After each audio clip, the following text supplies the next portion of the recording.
সবাইকে আমি ভক্তিপূর্ণ প্রণাম জানাই।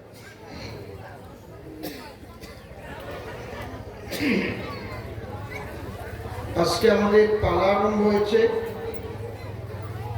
সদানন্দ নাকি না সর্বানন্দ। আচ্ছা, সব আনন্দ বড় সর্বানন্দ, সর্বানন্দ চাষী আর যোগানন্দ গোস্বামী। খুব ভালো পালা, নাম বড় কথা না, কামটাই হচ্ছে বড় কথা। এখন প্রশ্ন করেছে তিনখান। প্রথম প্রশ্ন করেছে যে আমরা যা কাজ করি তার দ্বারা জনগণের যে উন্নয়ন হয়, কল্যাণ হয়, তাদের জাগতিক জগতের খাদ্য সম্ভার আমরা যোগান। তোমরা সাধুরা করো,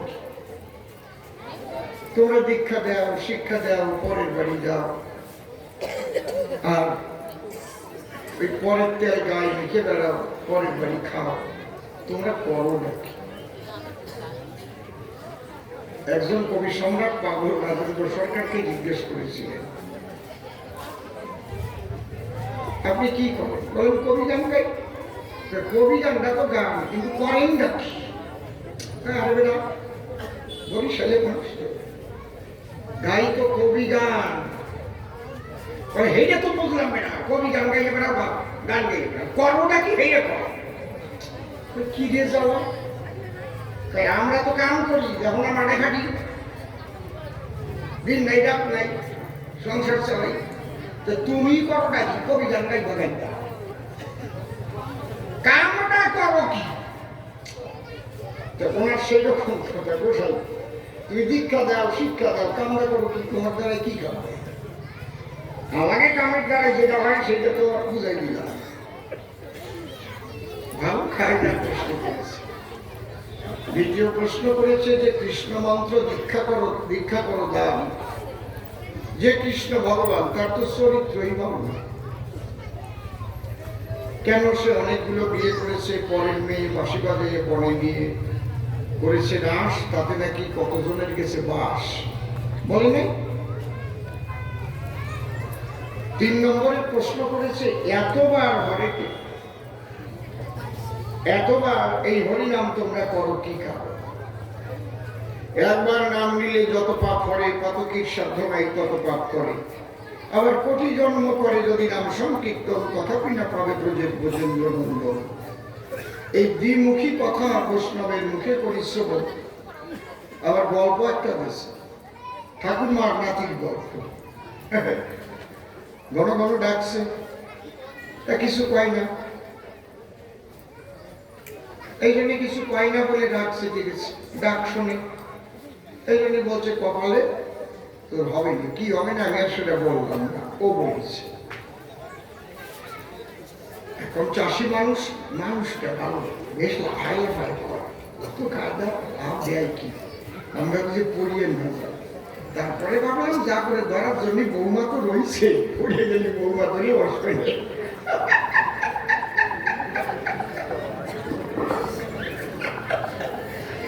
ওই জন্যই বৌমারা নিয়ে আসছে, যদি পড়ে যাই তাহলে ধরবে। হরিবল হরিবল, জয় রাধে। তাহলে এবার আমি জবাব দেব। একটা গানের মধ্যে গিয়ে বেশ কিছুটা কথা আমি বলবো। বাবা, সর্বানন্দ নামটা তোমার খুব ভালো। তোমরা চাষি যারা খুব ভালো। ভালোর মধ্যে চার রকমের আছে। গুড মানে ভালো, বেটার মানে অপেক্ষাকৃত ভালো, বেস্ট মানে সর্বাপেক্ষা ভালো, এক্সেলেন্ট মানে চমৎকার। কোনো বলা যায় না, এক্সেলেন্ট, চমৎকার। তাহলে চার প্রকারের ভালোর ডেফিনেশন আছে। তোমরা ভালো, খুব ভালো, সর্বাপেক্ষা ভালো, কিন্তু চমৎকার। তোমরা কোনো চমৎকার দেখাতে পারো না। কারণ কি? চমৎকারের একটা জগৎ আছে, মানুষ কোথায় ছিল, কোথা থেকে এলো, আবার কোথায় যাবে, এর জবাব তোমরা কেন পৃথিবীর কোনো বৈজ্ঞানিকও দিতে পারে না, কিন্তু এর জবাব দিতে পারো সাধুগুরু যারা, তাদের কাছে জবাব। তুমি ভালো, আমি বলেছি, তোমাকে আমি খারাপ বলছি না, কারণ তোমরা দেহের খাবার জোগাড় করো, শ্রমিকরা তারা শ্রম দিয়ে মানুষের প্রয়োজনীয় দ্রব্যাদি সৃষ্টি করে, সব। কিন্তু যে অট্টালিকা তুমি গড়লে, সে অট্টালিকায় থাকবা কয়দিন বাবা? আগামীকাল সকালে নিঃশ্বাস বন্ধ হয়ে গেলে শ্মশানের আগুন জেলে দিয়ে পুড়িয়ে দেবে, সেই যাওয়ার জায়গাটা ঠিক করেছে কোথায় বাবা?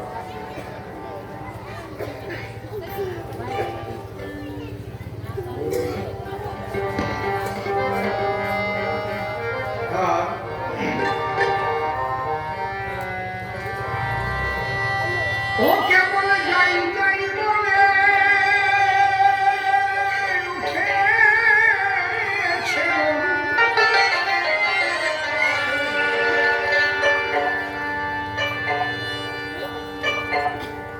শরীরটা ভাগ হয়েছে, কেমন যাবার খবর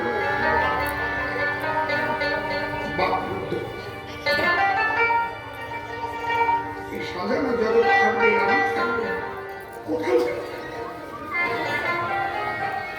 আমার বাবা, তার বাবা, তার বাবা, তার বাবা সবাই তো এসেছে,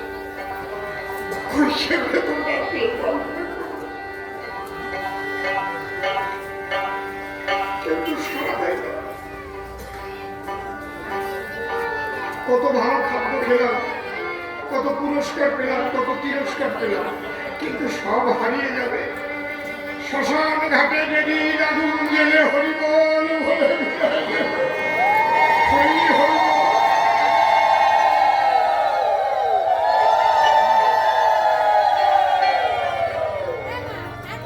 আজকে এই দেহ কত কিছু দিয়ে সাজানো, কত রকম পোশাক পরে, সেদিন সব পোশাক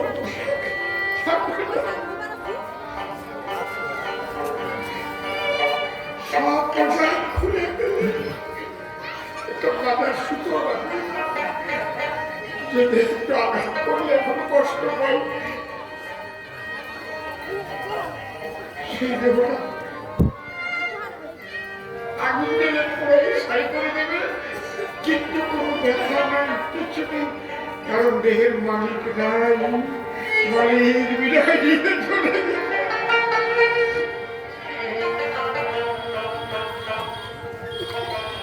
এই চিন্তা যখন মানুষের মধ্যে আসে, তখন মানুষ সাধু বৈষ্ণবের সঙ্গ নেয়, বাবা বলে দাও, বলে দাও, আমার পায়ের সম্বল বলে দাও।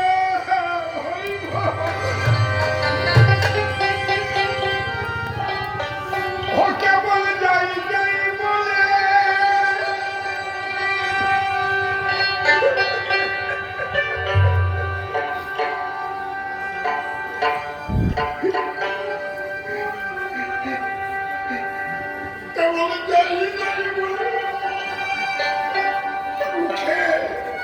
উঠেছিল।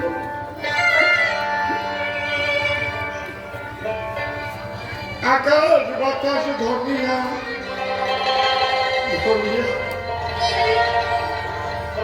এই তো দুনিয়া, জীবন ভরে দেখি রে ভাই,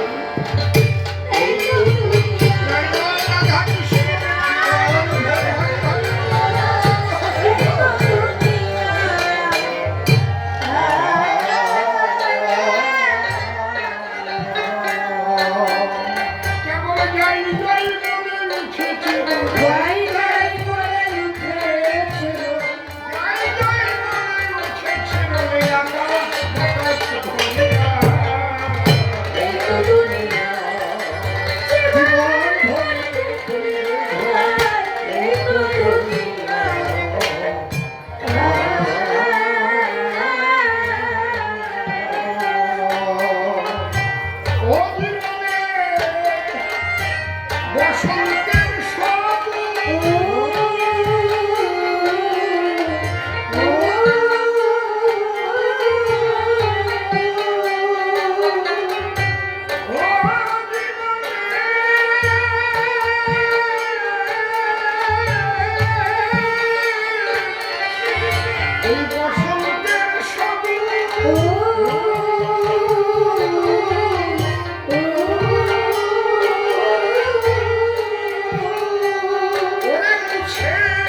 গেছে রে অবুঝ, সংসারের সংঘাতে কবি হলো না তোর বুঝ।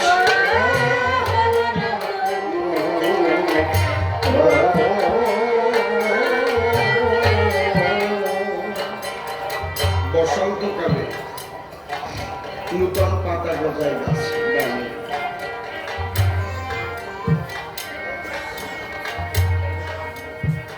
দেখবেন,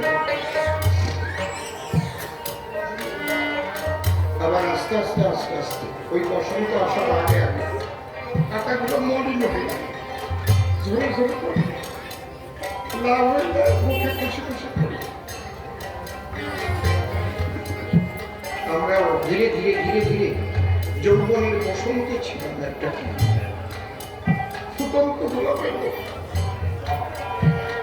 আস্তে আস্তে মলিন হয়ে গেছে।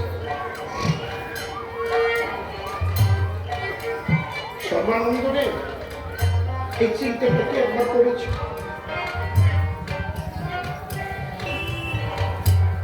নরেন্দ্র তো বিয়ে পাশ করেছে, এই চিন্তা যখন তার মধ্যে এলো তখন সে বান্ধব খুঁজতে লাগলো, তার কাছে গিয়ে আমি জবাব পাই। খুঁজতে খুঁজতে তার কাকা বললো একটা মানুষ আছে, তুই তার কাছে কার কাছে গেলে তুই তোর জীবনের সমস্ত হিসেব পাবি। কে? দক্ষিণেশ্বর শ্রী ঠাকুর রামকৃষ্ণ। ওই নরেন্দ্র ঠাকুরের কাছে এমন ভাবে গেলেন, দুই পায়ের দুটো চটি ছিল, একটা চটি কখন খুলে চলে গেছে সে জ্ঞান নেই, এক পায়ের চটি নিয়ে গেছে।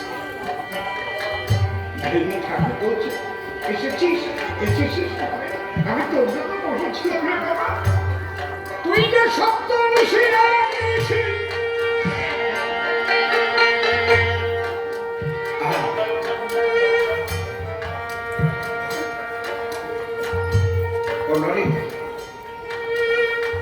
দেখ, তোর গায়ে একটা চটি আছে, একটা নাই, তুই কি আকাঙ্ক্ষা নিয়ে উদগ্র আগ্রহ করে আজ এসেছিস দক্ষিণেশ্বরে, একটা চটি খুলে কখন চলে গেছে সে জ্ঞান নাই।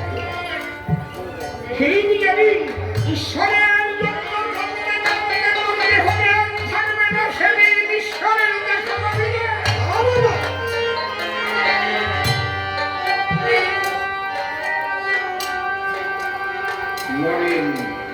যাওয়ার সঙ্গে সঙ্গে তার মধ্যে কঠিন প্রশ্নের জবাব আগেই পেয়ে যাবে।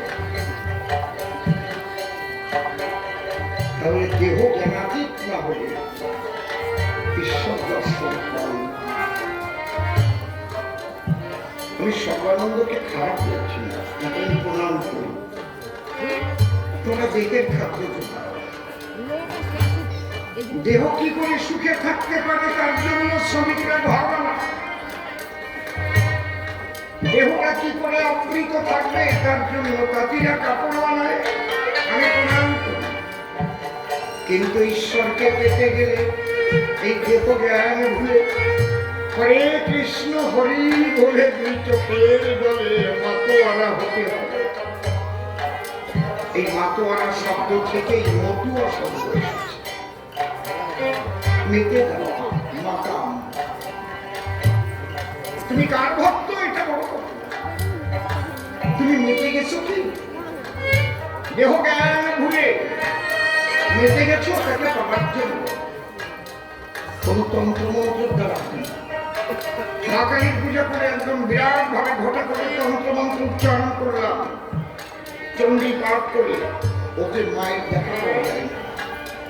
যে লোকটা ক লিখতে পারে না সেই লোকটা দেখা পেয়েছিল মায়ের, সে জীবনে কোনোদিন ক লিখতে পারে না, চণ্ডী তো সয় লিখতে পারে, কিন্তু সে কাঁদতে জানে, মা মা বলে চোখের জলে ভাসতে যায়।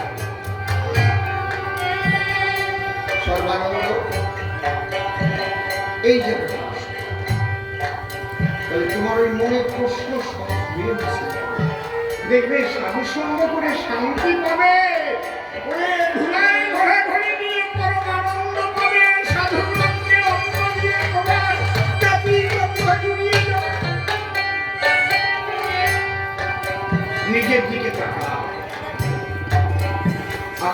কেমন ছিল, এখন কেমন নিজে নিজে মরে দেখতেই হয়। তুলসী তলায় তোমার দেহটা শোয়াইয়ে রাখছে, কালসেরাই হচ্ছে শ্মশানে নিয়ে। কোনদিন দেখেছ যে তুমি মৃত্যুর পরে তুলসী তলায় দুটো তুলসীর পাতা চোখে দিয়ে তোমাকে ঢেকে কাপড় দিয়ে রেখে দিয়েছে? দেখেছ কি? এটাই তোমার শেষ পরিণতি।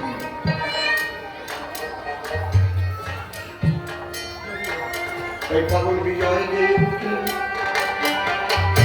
ও জীবনে বসন্তের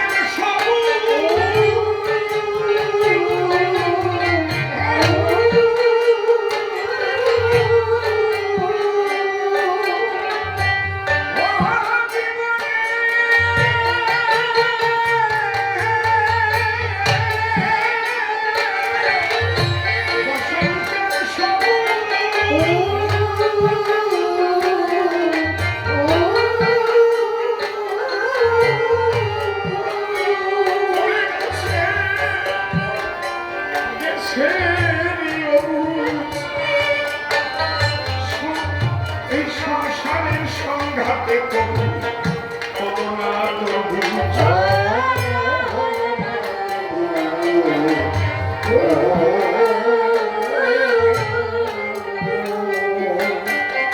তুই বুঝবি না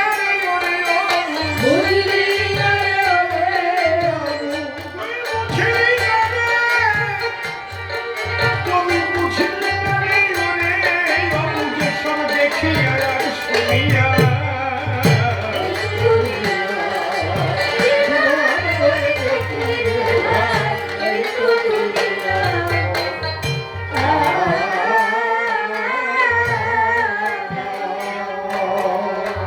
মানব জনম সর্বশ্রেষ্ঠ।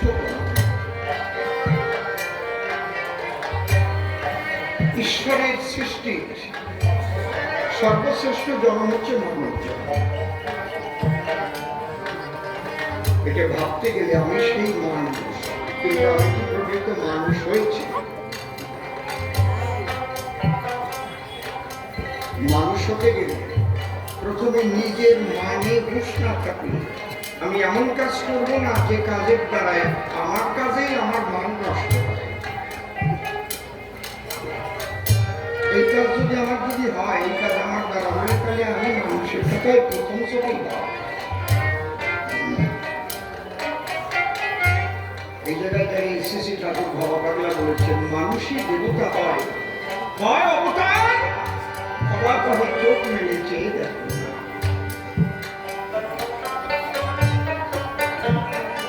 যারা মন্দিরে পূজা পাচ্ছে মানুষের আকারেই পূজা পাচ্ছে, অন্য কোনো আকার নেই। রাম বলো, কৃষ্ণ বলো, হরিচাঁদ বলো, গৌর হরি বলো, সবই মানুষ বেশে এসেছে।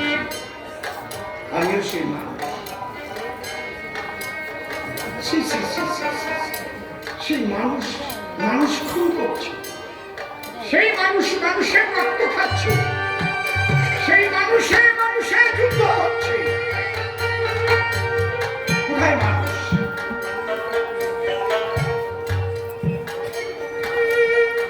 যদি শান্তি পেতে হয় তাহলে সাধুগুরুর চরণ আশ্রয় করো, নামকে আশ্রয় করো, মনকে শান্ত করো। শান্ত না হলে কোনো কিছুতে শান্তি পাওয়া না। যত ভালো খাবার খাও আর যত ভালো জায়গায় ঘুমাও, দেখো সুখ পাওয়া দেহে কিন্তু শান্তি পাওয়া না।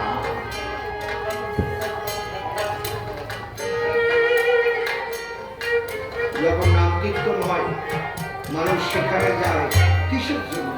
সুখের জন্য। তাহলে শখের উপর বসে থাকে যায়, শান্তির জন্য যায়।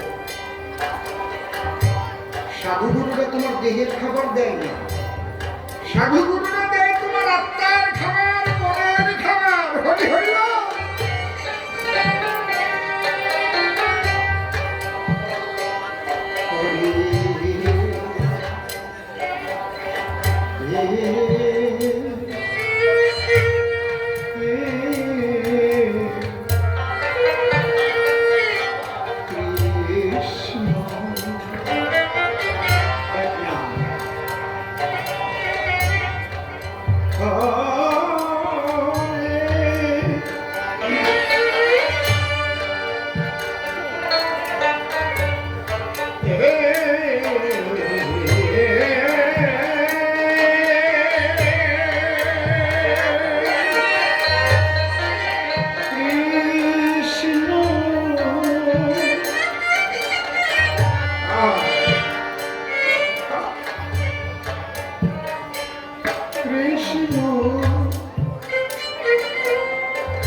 মানুষ দুই চোখের জলে ভেসে যাচ্ছে, কি করছে?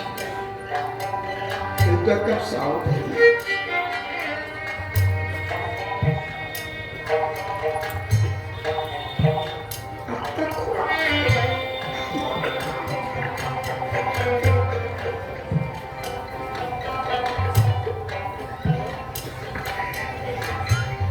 কেন যে সে কাঁদে কাউকে বলতেও পারবে, হয়তো কেউ ভাববে এভাবে কাঁদছে কেন।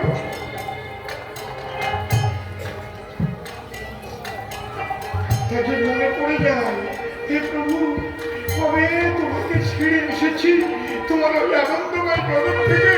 একবার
এক একটা পুরুষ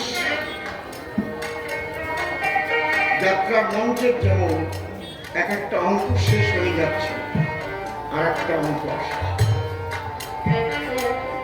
এই অঙ্ক শেষ,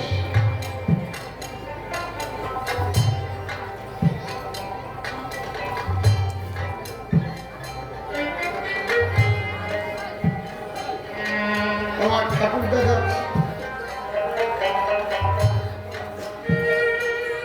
সেই সময় যে অঙ্ক, সেই অঙ্কে যারা অভিনয় করেছিলেন, কেউ ঠাকুর দাদা কেউ ঠাকুর না, সেই অঙ্কটা শেষ হয়ে যাওয়ার পরে বাবা কাকা এদের পরিচয়, অভিনয়ের পরিচয়,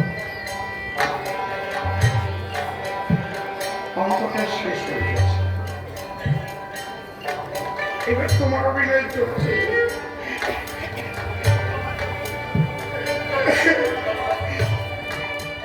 প্রস্থানের সময় আছে, ওখানে লেখাই আছে প্রস্থান, তুমি যেতে না চাইলে তোমাকে যেতে হবে।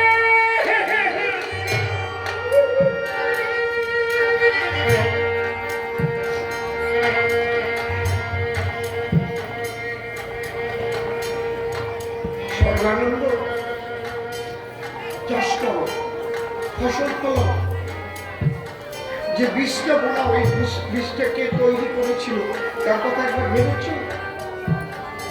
যে সরিষার দানাটা বোনা, ওই সরিষার দানাকে তুমি পেট থেকে নিয়ে পড়েছ, নাকি কোনো বান্ধব তোমার জন্মের আগে থেকে সৃষ্টি করেছ? যে ধানের বীজ বোনা, চিন্তা করেছ ধানের বীজকে তুমি সৃষ্টি করেছ, সঙ্গে করে এনেছিলে বাবা? যে সুতো দিয়ে কাপড় তৈরি হচ্ছে, সেই সুতো তৈরি করাতে কাঁচামাল যার থেকে তৈরি হয়, সেই বীজ তুমি তৈরি করো। তার জন্য যে মালিক আছে, সেই মালিকের সঙ্গে যোগাযোগ করে দেয় যারা সাধু গুরু বৈষ্ণব,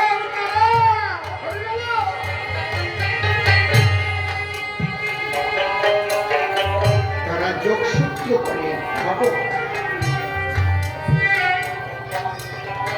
তোমার সঙ্গে তার সঙ্গে যোগাযোগ করে দেবার পদ্ধতিটা জানিয়ে দেয়। বাবা চলে যেতে হবে, কিন্তু বেলা নাই।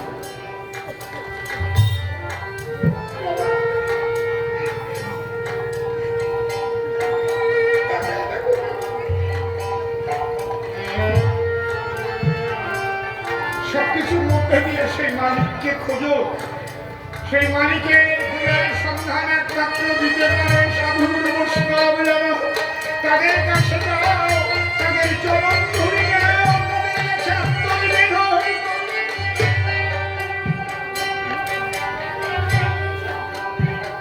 ও বেঁধে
দিলি না খুলে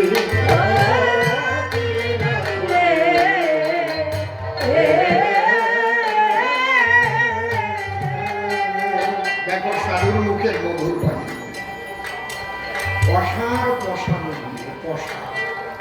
বিষয় সম্পত্তি দালান কোঠা পাটা বাড়ি বলো না এটা পশার করে নিয়েছে বেশ কিছু দিনের মধ্যে পশার বেড়ে গেছে কিন্তু তার ব্যাপার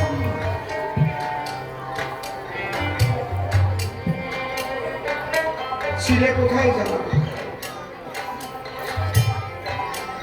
তোমার পূর্বপুরুষরা কোথায় গেছে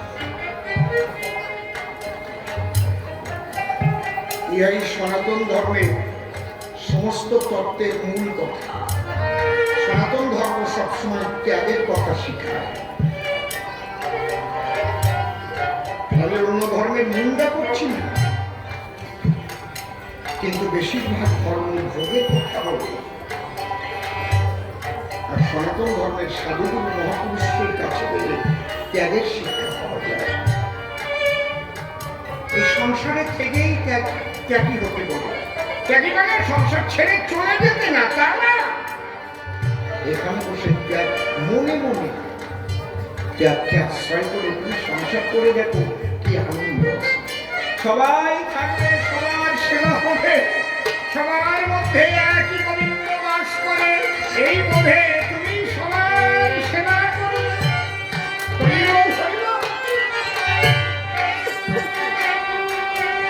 এটাকে যখন আমার বোন আমার স্ত্রী আমার পুত্র আমার কন্যা আমার বাড়ি আমার গাড়ি এই আমার বোধে যখন তুমি ডুবে যাওয়া তখন কিতাব জ্বালাবো তখনই তোমার কিতাব এসে ঠাকুর মহাপ্রজ্ঞা বলেছেন ভাসিয়া ভাসিয়া এসেছি চলিয়া আবার ভাসিয়া ভাসিয়া চলিয়া যাই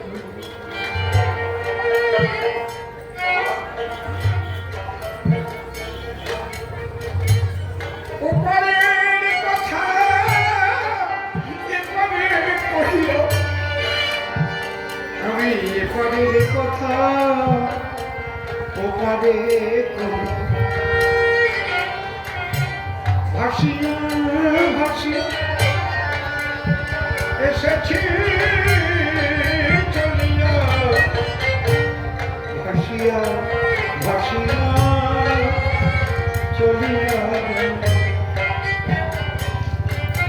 ওপারের কথা এবারে করি না ওপারের যে আনন্দময় জগৎ তোমরাও কি করে আনন্দ পেতে পারো সে কথা মানুষের কাছে বললাম কেউ শুনলো কেউ শুনলো না কেউ ধরলো কেউ ধরলো কি হলো যে আমাকে পাঠিয়েছিল তার কাছে গিয়ে বলতো ঠাকুর আমি তোমার কথা বলতেছিলাম তোমার কথা আমি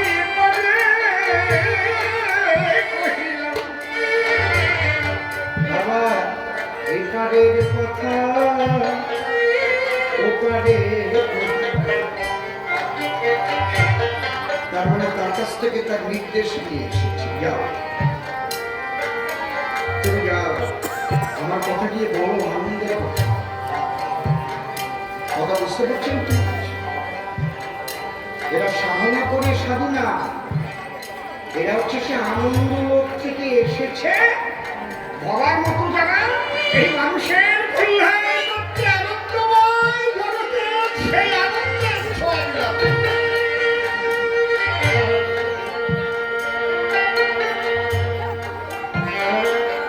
এরা হচ্ছে প্রেরিত পুরুষ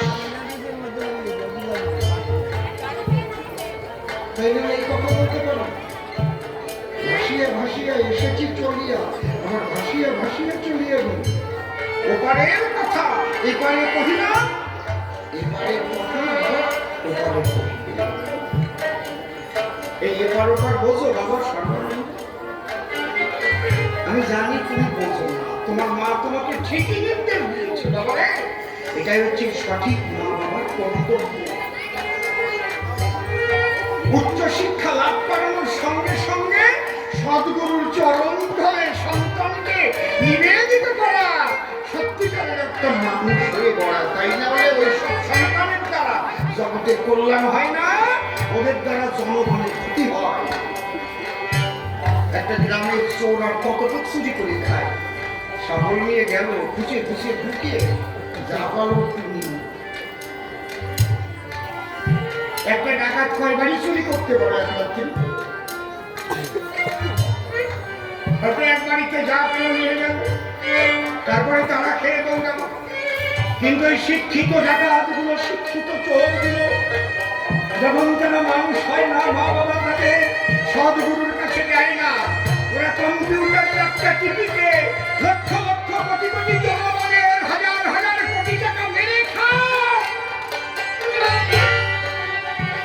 কত বড় টাকা, কত বড় চোর, আপনারা কিচ্ছু বুঝতে পারেন না।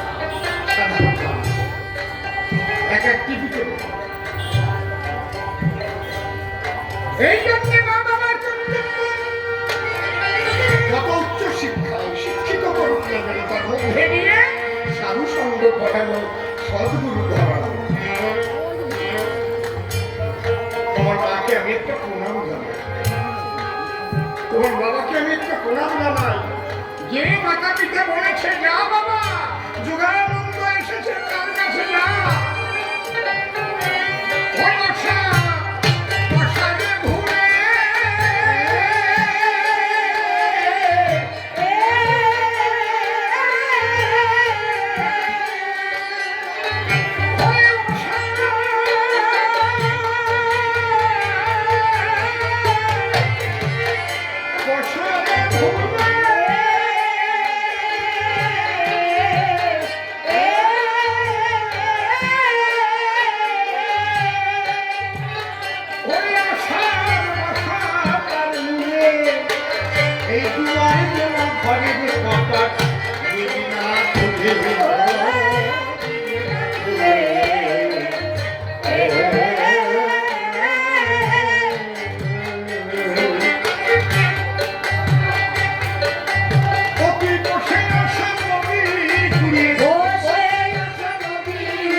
একটা গান যদি কেউ ঠিক মতো অ্যানালাইসিস করতে পারে তারপরে ডক্টরেট হতে পারে। এই মোটা বই হতে বড় লিখে ব্যাখ্যা, কিন্তু কে করবে?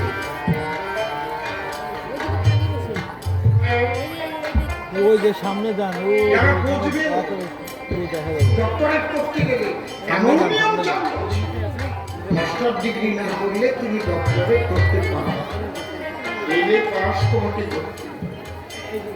কিন্তু এই গান যে লোকটা ভালো বোঝে সে লোকটা হয়তো লেখাপড়াও তেমন জানে না।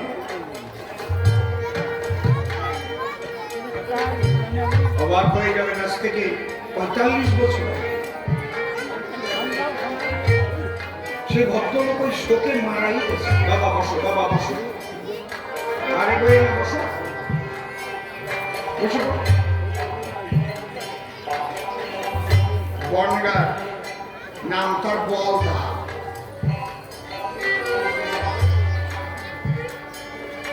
আবার কেউ তাকে বলতো হিটলার। ওই ছোট সমাজ থেকে ইঞ্জিনিয়ার ভাব, কিভাবে ছোট্ট ছোট্ট লঞ্চের মতো বানাই আগুন দিয়ে ফট ফট ফট ফট ফট জলের উপর বেসে গেল। ছোট সময় সে এমন একটা জিনিস তৈরি করলো, এমন একটা থিওরি, যে গাড়ি চলতে কোনো পেট্রোল লাগবে না, ডিজেল লাগবে না, জলে চলবে।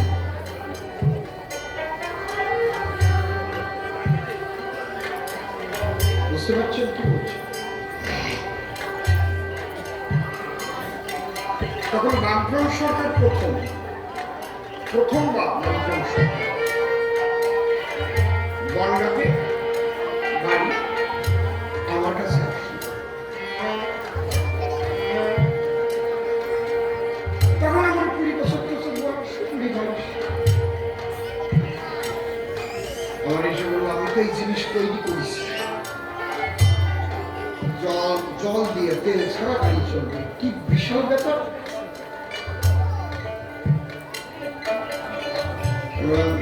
লেখাপড়া কত করবে, তাই আমি 4 পর্যন্ত পড়েছি। আমি তাকে নিয়ে কলকাতা গেলাম। এই ডিপার্টমেন্টের যে মন্ত্রী, তার সাথে যোগাযোগ করে এই তৈরি করেছি বলে, উনি গবেষণা করে যেটা করেছে, ওই ফর্মুলা আমাদের দিতে হবে। আমাদের কেউ যারা এমএ পাস করেছে, এমএসসি, সেটা তিনি এটা বের করবেন। তাহলে উনি তো 4 পাস, বুঝতে পারছি? উনি হচ্ছে তার, আমি কষ্ট করে আমার নাম হবে না, আপনাদের নাম হবে। লোকটাই দুঃখের চোখে, শোকের চোখে মারাই। আজকে যদি এই সম্পদ থাকতো, তাহলে ডিজেল ইঞ্জিনে ডিজেল লাগতো না, জলে চলতো। পেট্রোল লাগতো না, সব জলে চলতো। জল দিয়ে গাড়ি চলতো। সমস্ত শ্যালো মেশিন, ডিজেল লাগতো না, জলে চলতো। আর তেলের জন্য বিদেশের থেকে আমাদের টাকায় করতে হতো। আমি বলেছিলাম, প্রথম গাড়ি তৈরি করতে কত টাকা লাগবে? 6 লাখ টাকা। তখনকার পরে অনেক কম হয়ে যায়। তার টাকা মানে ছোট্ট খেলনার মতো তৈরি করে সে ঠিক করেছে। এই জন্যই বললাম, পাগল বিজয়ের একটা গান নিয়ে ডাক্তারি ছুটে পড়ে, কিন্তু সেই বোঝা মানুষের কথা মনে হয় সে তো এমএ পাস করে না। কি পথ দিয়েছে ভাবেন তো? ওরে অসারা বসারে ভুলে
একটার পর একটা আশা যখন পূর্ণ হয়, আর একটা আশা সামনে দাঁড়ায়। যেমন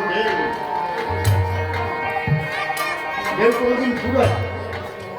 একজন দীঘা গেছে, সাগরে স্নান করবে, ছোট, সকালে থেকে বিকেল পর্যন্ত বসে আছে। পুলিশ গিয়ে লক্ষ্য করেছে, এই তোদের সকাল 10টার থেকে দেখেছি, এখন বিকেল 4টে বাজে, তুই কি করছিস? আমি স্নান করতে আইছি না। স্নান করিস নাই কেন? আমি তো ভাবছিলাম এই ঢেউ যখন থাকবে না সেই সময় আমি ডুববে। বলো এই সাগরের ঢেউ কোনদিন বন্ধ হয়? সাগরের ঢেউ যেমন বন্ধ হয় না, এই আশা নদীর ঢেউ কোনদিন বন্ধ হয় না রে। আশার পর আশা। কালকে বলতে শুনেছি আমার আর সম্পত্তির দরকার নাই, যে দুঃখ হয়েছে ঈশ্বর দিয়েছে, ভালো আছে। আরো চাই, আরো চাই। ছেলেটাকে বিদেশ পাঠা কি হবে? 2 লাখ টাকা বেতন পাবে, হচ্ছে না। আরো চাই। জমি তো 60 বিঘে আছে, পাশের জমি আরো বিক্রি হবে, কিনতে হবে আরো 20 বিঘে। আরো চাই। এই যে যে চাই এতে ঢোকার কায়দা আছে বাবা, বেরোবার কায়দা নাই। ঢেউ একটার পর একটা আসতে গুনে, ওই গুনে গেলে গুনতে গুনতে শেষ। ও থেকে এই মায়া মাতৃত্ব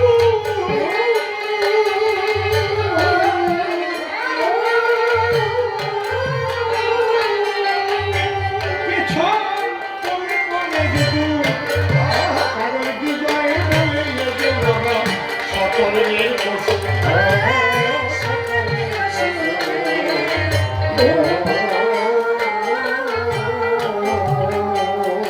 ও থেকে এই মায়া মাতৃত্ব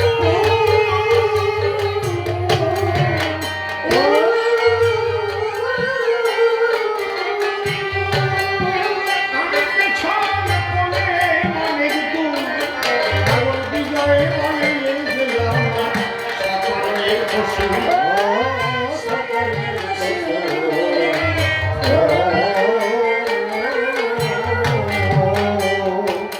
উঠল কতকালের হারানো সুর, কতকালের হারানো সুর, উঠল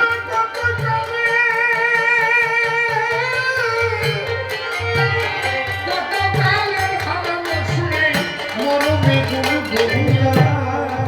এই তো দুনিয়া। শিরুকাই হইতে হইব, জয় জয় হরিনাম, হরিব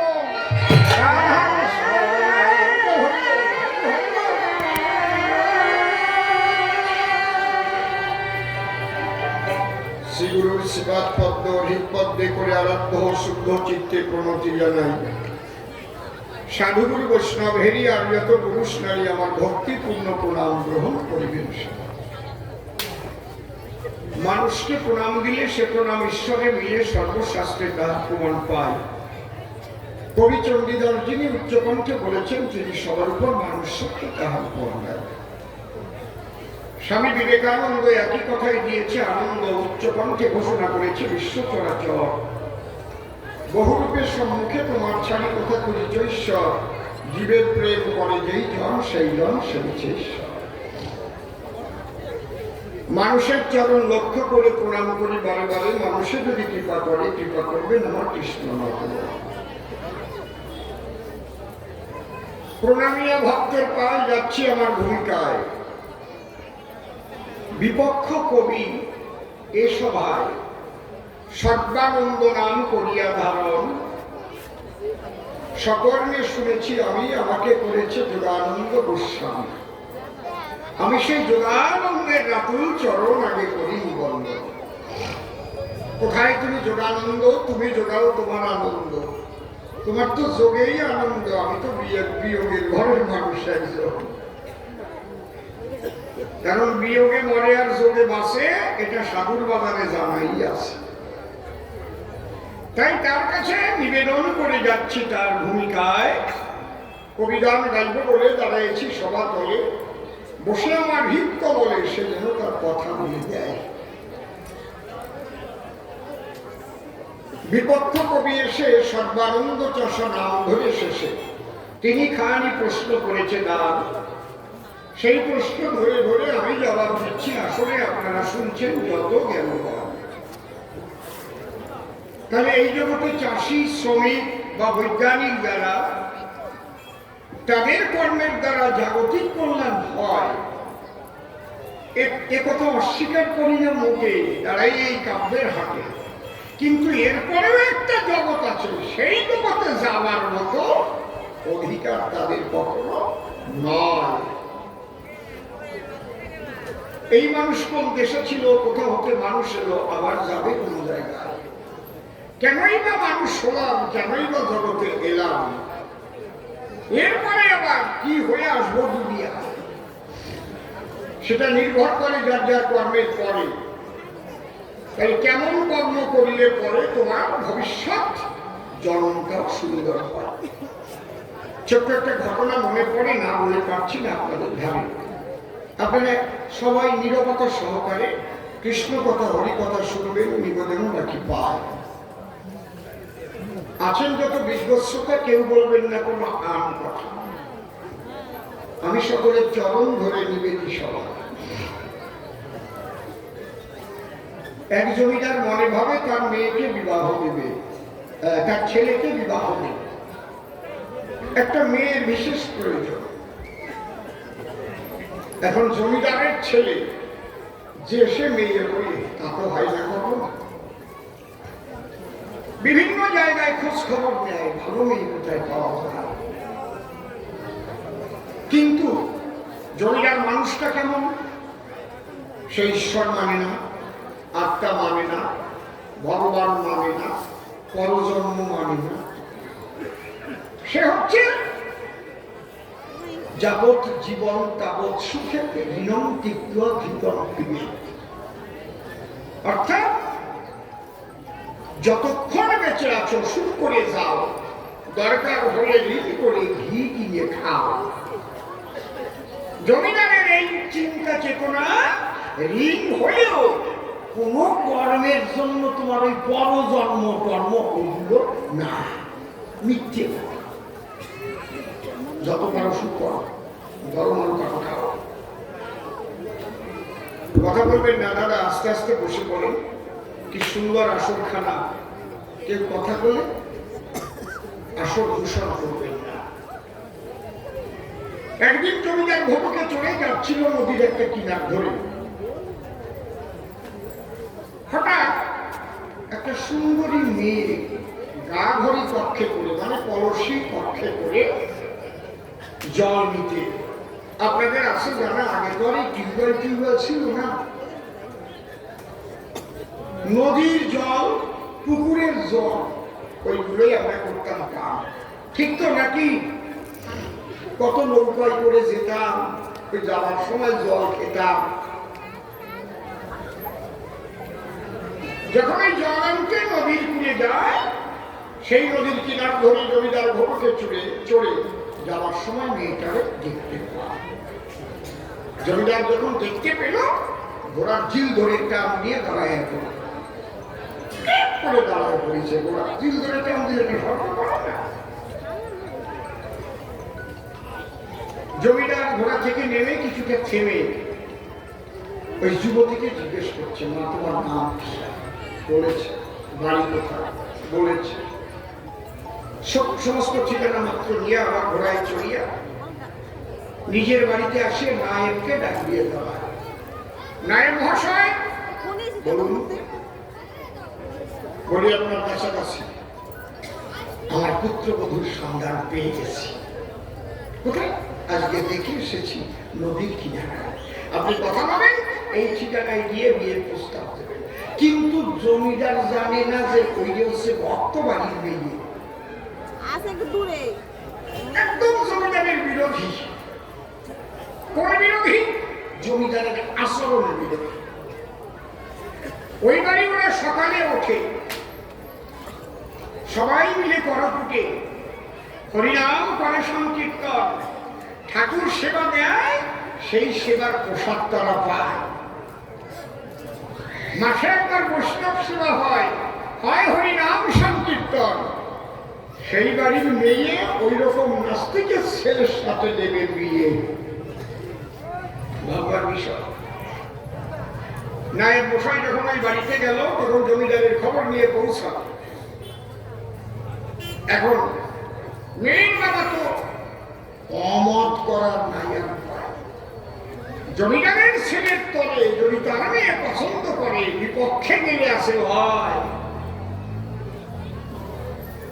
ঠিক যথা বিহিত বিয়ে হলো, বধূ সেজে শ্বশুর বাড়িতে এল। কিন্তু ওর যে অভ্যাস ছিল ভোরবেলায় নাম পড়া, যে এই সকাল হয়েছে হরে কৃষ্ণ হাতে তালি দিল, কৃষ্ণ কৃষ্ণ হরে হরে হরে রাম হরে রাম রাম রাম হরে হরে হরে কৃষ্ণ